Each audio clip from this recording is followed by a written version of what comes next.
Ko puta he rongo pai, mo te hunga e noho whakatā-ute ana ki pātaua, tata ana ki whangārei. Ko rātou ngā uri mana whenua o te iwi o te Waiariki, ko angitu tā rātou tono, kia hoko rātou I o rātou whenua tuku iho, arā kia maua no ai I a rātou. Anei rā, a te o Kiwa McLean. I riro whenua atu, kua hoki whenua mai. Well, that was the best outcome, actually. The worst outcome would have been that we would have gotten another foreign owner.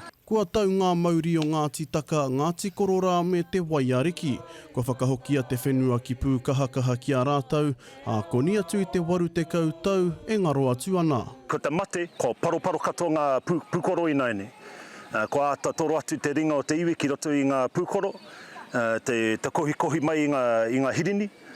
Engari naine ka pohara katoa te iwi I runga I te hoko, kia hoko anō I te whenua o mātou tūpuna. He mea tia ki te poraka whenua nei e te tumu pairoa, I te pānuitanga a te kōti whenua Māori tēnei wiki, he mea whakamana e te tia ti te mana whakahaere ki ngā hapu. So we're just going to continue working on the hapu, building up the strength of the tribe.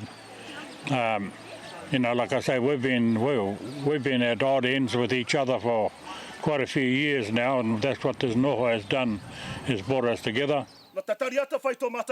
Engari kaore e mutu I kō, kua angitu hoki te tarahiti nei te hokotanga o te whenua I a Bailey's Real Estate. Mohi ona mātou ko tēnei maunga e pepeha, kua whakapepeha nei e mātou, tō mātou moana anō, kai roto tonu I te mana o te karauna.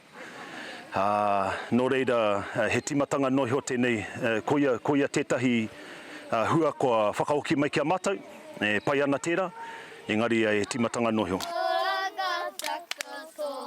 Ka mutu e angātu ana te titiro ki te runanga mai te iwi, ki te wānanga hea hatea ngā whakamuatanga mo tēnei whenua. Te o Kiwa McLean, te karere.